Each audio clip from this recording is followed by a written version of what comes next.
So on this channel, I've reviewed many different cheap gaming controllers for both the Switch and the Xbox. And recently I was at Walmart and I saw that they had the PowerA enhanced wired controller on sale for $20. And I know my son, he loves the novelty of having multiple controllers, so we're probably up to 50 at this point. But despite some issues that I've had in the past with PowerA, I decided to give this one a chance, and I myself have put some significant playtime into it, and my son has also put some significant playtime into it. And in this video, I'm going to go over whether it's worth investing in this cheap gaming controller for your Xbox. Let's take a look.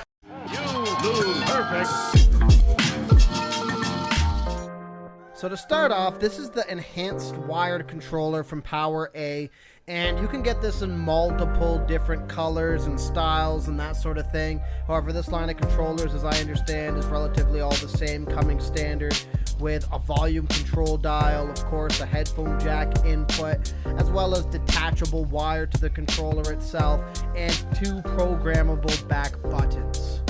Now, to start, in my play testing of this controller, the first thing I did want to highlight is the buttons feel pretty good. They also feel relatively responsive.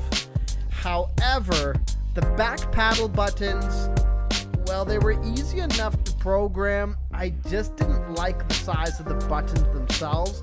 I felt like it was just a little off, especially in comparison to some of the alternatives out there, like PDP's rematch controller that I reviewed not too long ago, where the paddles themselves are long enough and big enough that they feel just right. These I thought were just a little small, and probably the main issue I have with this controller really does come down to the joysticks themselves.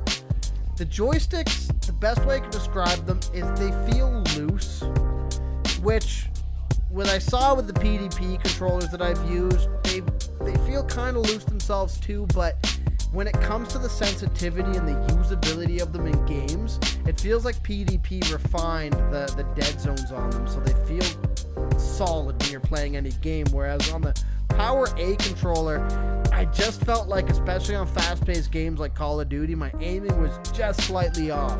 And I also tried it on Gears 5 and compared it to my other controllers, and I report that the same thing kind of occurred as well. So the joysticks, they were acceptable and they were usable, which is a good thing. And I will also say far superior to the Zelda PDP controller I had for the Switch in terms of its calibration, how poorly designed I felt it was for the Switch games I used it on. So it's acceptable and it's usable, but it's just slightly off compared to some of the other controllers that I've tested in recent times. And if you're looking at this as a replacement for your standard Xbox Series controller, you might find yourself taking a bit of getting used to towards this, and it might even turn you off, though, in some cases entirely. The next thing I want to highlight as well is the triggers themselves.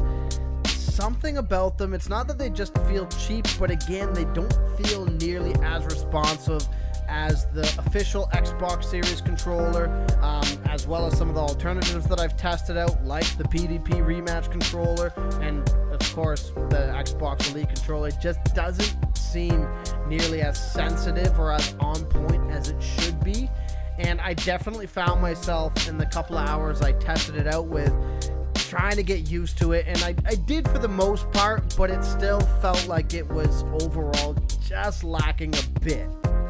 Now, I do want to highlight that there are some cool features on this controller that I do like. I like that the volume control lights up bright red when it's plugged in, and I like that you have an actual physical dial on the controller. You don't really see that on many of the alternative controllers, so I like that, so you can control your sound settings pretty much effortlessly on the front of your controller. That is a good thing.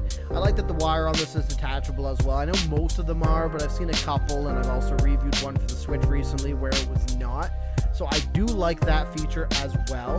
But as it stands, my ultimate opinion on this controller is that it's not a bad pickup if it's a secondary controller for your Xbox, and it's something that you're not looking as your main controller on your Xbox.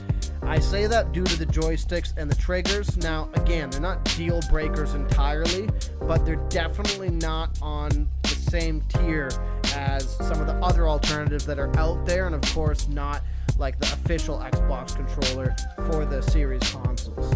So as it stands, if you can pick this up for the 20 bucks like I did, probably worth it. I wouldn't recommend spending more than that on this type of controller, but ultimately it's an okay controller and an okay second player controller if that's something that you're looking for your Xbox.